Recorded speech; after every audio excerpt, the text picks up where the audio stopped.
Good morning, fellow Hoops fans. Welcome back to another episode of the Last Shot NBA show right here on Little Birdie. I was going to say NBA TV, but we are Little Birdie TV. We are proudly brought to you by our good friends over there at topsport.com.au. Now it's Friday morning. We've got our usual assortment of esteemed guests. We're going to start off with old mate BK, though. Hey, what's going on, my brother? We're talking NBA on Little Birdie TV. How about that? We are talking NBA on Little Birdie TV. I haven't had my caffeine this morning. You know how I get with our caffeine, mate. It's just my brain's a bit of a scramble. All right, let's get into it, BK. We're going to start off with the Chicago Bulls. They've been eliminated from the NBA playoffs. They lose to the Milwaukee Bucks 4-1 in that series, BK. They won 46 games this year. They obviously battled a few injury woes, and they had some COVID losses earlier in the season, as most clubs did. 46 games was their highest total since the 2014-2015 season. They secure their first playoff appearance since 2016-2017, BK. But, you know, they had such a pretty good regular season. This kind of feels like, I don't want to say a wasted opportunity because they end up losing to the defending champions, right? But I feel like the Bulls could have done more. You know, when we look at this, BK, are we going to look back on it as a successful season or not? Well, look, at the turn of the new year, they were the number one seed in the Eastern Conference. And then from there, it was just kind of a free fall through no fault of their own. A lot of injuries, obviously. Lonzo Ball missing the back half of the season. Alex Caruso was out for an extended period. Zach LaVine had his issues. So they never really got to put that same team out on the floor, because when they were at full strength, we saw what the Bulls were about. DeRozan was, you know, he was my MVP favorite for the first half of the season, and deservedly so. So I think, you know, that there's a little bit of an overreaction just because of the struggles that they had through the back half of the season. Because let's not forget, this Bulls team has been terrible for a lot of years. This was a good season for them. You go out to the defending champs. I think they're building something. I don't think this is a let's reevaluate what we've got here. I think they're building towards something good here. Yeah, I agree with you 100%, BK. You know, I don't buy that whole, you know, championship or bust. If you don't get the championship, your season wasn't a success type of thing. They're building something there, and they've got a good young core now. And for the first time in a long time, you can look at this Bulls squad, probably maybe since prime Derrick Rose days, where we thought that team was going to go on and, you know, and do something. And again, they were hampered by obviously injuries to Derrick Rose and other guys as well. But you look at this squad and you're like, they can do something in the future. You know, Lonzo Ball's still only 24, I believe. Okay, DeMar DeRozan's a little bit older. Zach LaVine's only 26 or 27. Now the question becomes with him, do they super max him? He's going to be an unrestricted free agent this offseason. First time in his career, he's going to be an unrestricted free agent. He's looking at maybe a 5-year, $200 million deal. I believe that price is going to go up if he makes an all-NBA team as well. So that's a lot of money that the Bulls have got to consider whether they're going to throw at Zach LaVine. Do they give him that supermax?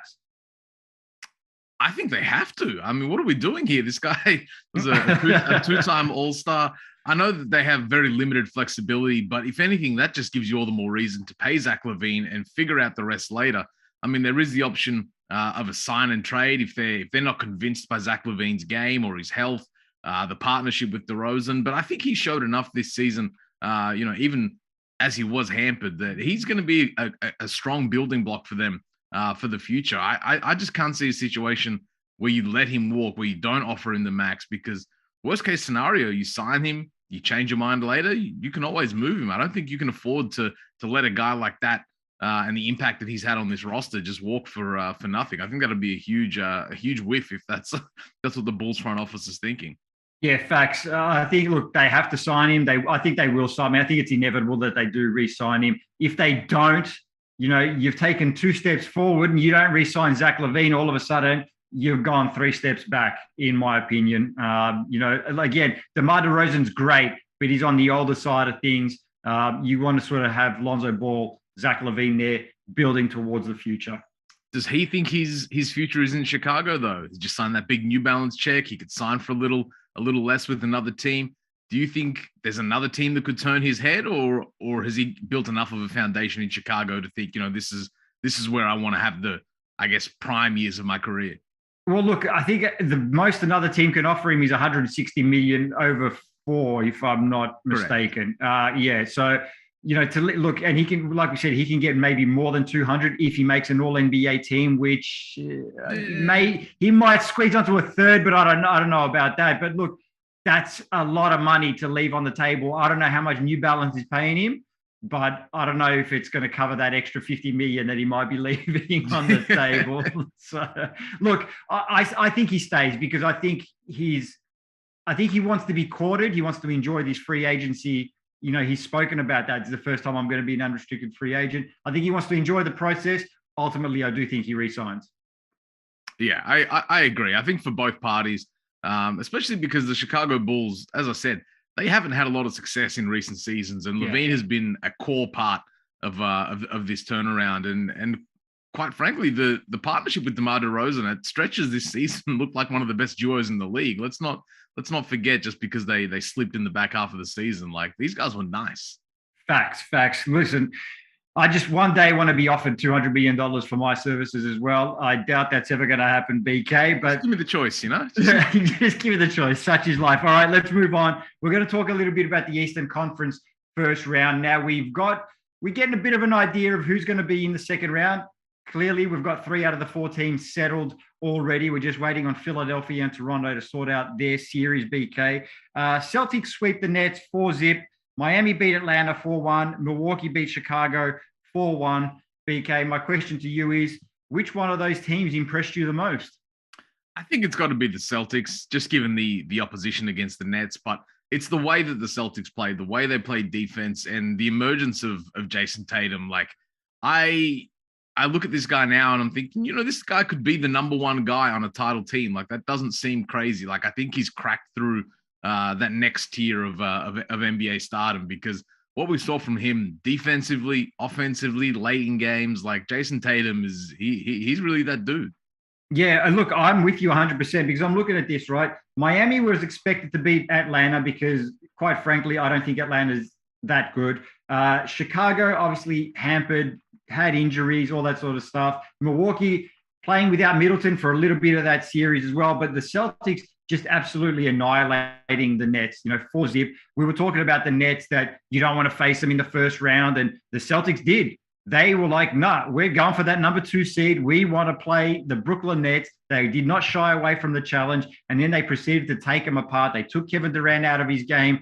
Kyrie Irving, after game 1, I don't know what he was doing, and since the post-game 4, I don't know what he's been saying either. He's been saying some really reckless things out there. That was, for me, it's in each championship, and I'm not saying the Celtics are going to win the championship season, but in each championship season, there's always like a narrative. There's always like signs that you can sort of point back to and say, oh, look, this happened. Now I'm starting to see some signs for the Celtics. Like you said, the emergence of Tatum, dismantling the Brooklyn Nets, having gone through that adversity in the regular season, coming through that as well. Like, you start to see some signs that are maybe pointing to a championship season. Look, when I started to see Al Horford knocking down clutch threes, I was like, son, this might all be going their way. That's when you just zip it up, zip it out, and get going. But yeah, I think we're both in agreement. I think the Celtics, honestly, I'm not saying they are going to win it. They're a very genuine chance to come through the Eastern Conference. But shout out to the Miami Heat as well. I mean, they closed out the Hawks as they should, but they had Trae Young in hell. Like, the point of attack for him was, all right, I got Kyle Lowry, and then I'm getting switched on to PJ Tucker. Oh, let's set another screen. Now I got Jimmy Butler. Like, yeah, we've always talked about them, being a playoff team. I know that they were the number 1 seed in the East, but the way this roster is constructed, they're built for the playoffs. And I mean, after some initial kind of wobbles, I think the Miami Heat, like, as much as you can surprise people as a number 1 seed, they're definitely capable. They are. They're definitely capable. We've spoken about that. They are a very, very good squad. All right, BK, let's just quickly talk about the Warriors before we get you out of here. And I didn't mean that in a bad way. I ain't the Brooklyn Nets, right? Look, the Warriors moved on to the next round yesterday. They beat the Denver Nuggets 4-1. Suns in the West, they're likely going to get past New Orleans. I still think they're going to get past New Orleans, right? Milwaukee now missing Middleton. probably for the entire second round of their series against Boston. Has the pathway opened up for the Warriors here? They are championship favorites. Parky was talking about it last week as well. Has the road opened up for the Warriors to, maybe win this title this year? Look, it's not crazy to say that the Warriors probably have a good case to be the favorites. The way they zipped up the MVP in Jokic in that first round. I know he still put up numbers, but they look great defensively. I don't know. Devin Booker's supposed to be coming back for the Suns, but I was off the Warriors. I had no faith in them before the postseason started. But I mean, the way that they're hooping, they're playing with a lot of confidence. Steph Curry's the greatest sixth man I've ever seen. Like things are rolling right now for Golden State.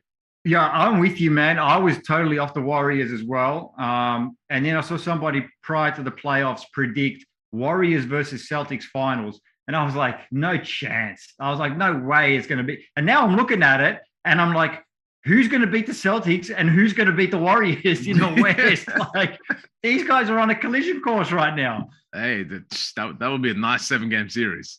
Listen, I'm really enjoying the lineup of Curry, Paul, Clay, Wiggins, and Draymond, which they're labeling the death lineup 2.0. Like, they're putting the hurt on some teams. Look, we've only seen small sample sizes of them. I get it. But they're looking the goods, BK.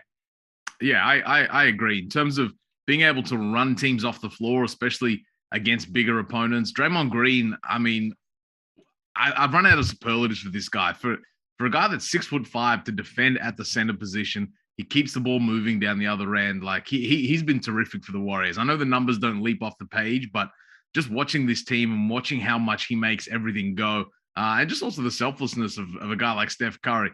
There's not many guys that would be like, yeah, I'm cool, bring me off the bench. Like, this is a 2-time MVP. Like, they're all in. Yeah, no, facts. Like, and they're super fun to watch. Again, like, I'm loving these playoffs, BK. All right, my man, we're going to let you go because we know you've got a ton of things to do today and a ton of basketball to watch. So we'll catch you Monday morning. Thanks, BK. I appreciate you, my brother. All right, now we're going to bring on old mate, former Magic man, Mr. Andrew Parkinson. He's got a little bit of crowing to do because he's been on the money with these picks. Well, I'm in heaven at the moment, Nick, because it's the NBL playoffs started last night, and of course the NBA playoffs going. So, and last night was a good night with our picks. We started off 2-0 in the NBL. It was United 74 to the Tassie Jack Jumpers 63. So it was an 11-point victory to United. So they covered that 7.5-point spread, and it went way under the total. It was 167.5, and there was only 137 points scored. So I witnessed firsthand that United defense last night, Nick, and it was nice to get those 2 picks. We also split the picks the other day with the NBA. We went 2-2. We won our first multi, which was the Grizzlies and the Suns, and the Grizzlies part of that multi was a little bit shaky. But that's why we took them in a multi, because they actually didn't cover the spread, but they got the win. So 2-2 in the NBA and 2-0 in the NBL. So that wasn't a bad day. All right, well, let's see how we're going to do today. Now, we're going to take a look at some games. Philadelphia and Toronto have already tipped off, so we're not going to look at that one. We're going to start off with this one over here. This one's tipping off very shortly. Phoenix Suns, New Orleans Pelicans. This has been a good series. Phoenix Suns, $1.63. Pelicans, $2.32. The line's at 3. Totals at 216 even. You can watch this one on ESPN today. Parky, what are your thoughts?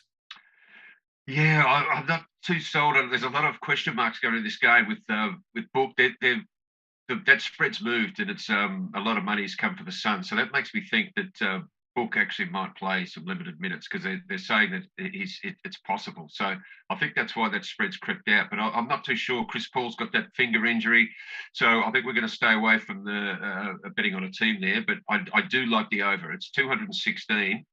There's been a lot of money coming for the over too, so I'm not the only one out there that likes that. The average points for this series so far in the first 5 games has been over 220, and the last 2 games at New Orleans, which is where this game 6 is being played, has gone over as well. So we're going to play on the over there. That's an official pick of the over 216 in the Suns and Pelicans. Parky, you know what? The other day I picked the Suns and the Pelicans one, and I wanted to pick the Pelicans. Today, my heart's telling me Phoenix, but my head's telling me New Orleans. That's kind of where I'm at. Yeah, look, gun to my head, I'm going to go New Orleans today. I think they send it back to Phoenix for a game 7, but I do think the Suns get out of this series. Yeah, no, that's a good point. And how great are those two words in sport? We could have a couple of those game 7s. Fingers crossed, mate. Fingers crossed. All right, let's move on to the next game here. We're going to take a look at Dallas and Utah. Dallas Mavericks, $1.86. Utah Jazz, $1.97. The line's at 1. Totals at 210.5. Also live on ESPN today. This one's going to tip off just after midday. Parky, what do you like from this one? Yeah, no, I like the Mavs in this game. I think they were initially 1-point underdogs when the lines first came out. So there's been a lot of money come from the Mavs, and I like them too. I think Donovan Mitchell's got that dodgy hammy. Rudy Gobert, we heard, had a bee sting from his beehive, so I'm not sure how that's going to go.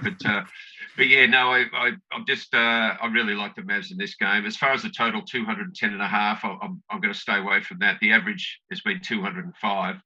But these sort of teams, so you'd think it'd maybe go under, but then these two teams can score a lot of points.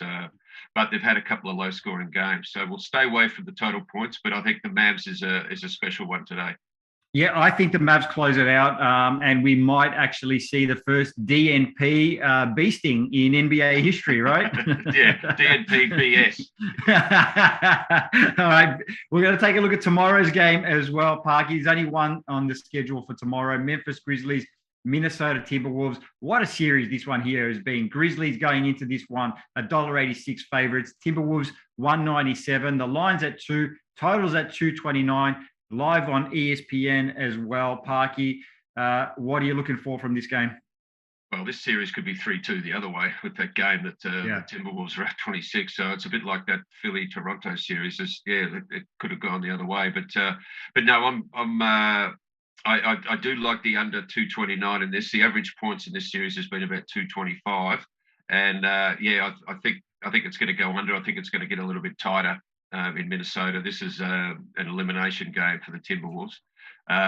So I think the under is a really good play in this game, under the 229. As far as the Grizzlies, I kind of like the Grizzlies, but this is one where I'm not sure. I kind of need your help with this one, Nick. I need you to maybe give me the tiebreak in this one, because I'm not sure. Where are you leaning in this game? It's a pretty even betting game. To be perfectly honest, I'm leaning towards the Timberwolves because it is at home. The Grizzlies have played well, but again, like you said, this could have been 3-2 the other way. The Timberwolves have been playing well as well. I just feel like they're going to send it into a game 7. I still think Memphis gets out. It's the same thing with the Pelicans, Suns. I still think the higher seed gets out of this series, but it's going to have to be in a game 7. I think the Timberwolves win today. Okay, well, I was leaning towards the Grizz. So what we'll do, we'll just have a little gentleman's bet on that one. We won't make an official pick, but definitely the under 229 in that game. There you go. All right, Parky, let's take a look at this NBL game that we've got as well tonight. This one's going to be a good one too. The Illawarra Hawks have been absolutely flying. They're playing really, really well. Their favourites here, $1.70. The Sydney Kings at $2.15. The line's at 2.5. Totals at 171.5. You can catch this one live on ESPN tonight. Parky, this is going to be a good game. What do you like from this one? Yeah, these two teams don't like each other. Obviously, they're the two teams in the NBL from New South Wales, and this is going to be a cracker of a series. They played on Sunday in Sydney to decide who finished second, which got the home court advantage in this best of 3 playoff series, and the Hawks duly won 87-84. So they had a nice win there, which meant that this game was going to be in Illawarra. So for that reason, I'm going to take my old coach, Brian Goorjian's team. I'm going to take the Hawks to cover that 2.5 points. And I think it's going to go under the total 171.5. And I think it was interesting, as I said, the score on Sunday was 87-84, which is 171 points. So the lines in this match sort of line up perfectly with what happened on Sunday, except on Sunday it was in Sydney. So, yeah, I think the Hawks are a good play in this one and the under. But this will be a great series. I still think this will go 3. I think the Kings will probably get one at home, and I think the Hawks will come back and win it in 3. Yeah, look, I agree with you on that. I think the Hawks get through this series as well. I think they win tonight. And this is definitely the one that I'm keeping an eye on. Look, that Melbourne United Tasmania Jack Jumpers one, great story, great narrative around the Jack Jumpers making the playoffs, but I think they are mismatched against Melbourne United. I think this one's going to be more of a fairer fight, I guess, in a sense. And like I said, the Hawks have been playing some really incredible basketball leading into the playoffs. The Kings are a storied franchise, won many championships as well. So this is going to be a good series. But yeah, I'm going Hawks tonight and Hawks in the series.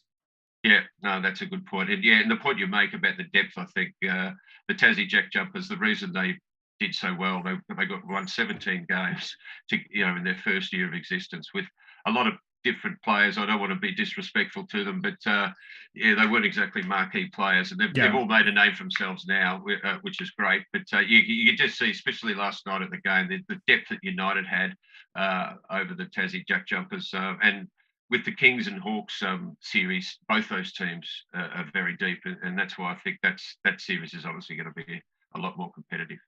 Yeah, absolutely, Pikey. We're going to bring you back on Monday morning. We'll see how we do with our picks for today, and then obviously tomorrow and over the weekend as well. So thank you very much. We'll catch you Monday morning. Look forward to it, Nick. All right, guys, that's been another episode of the Last Shot NBA show here on Little Birdie TV, brought to you by our good mates over there at topsport.com.au. Enjoy the basketball, enjoy the weekend. We'll see you guys Monday morning.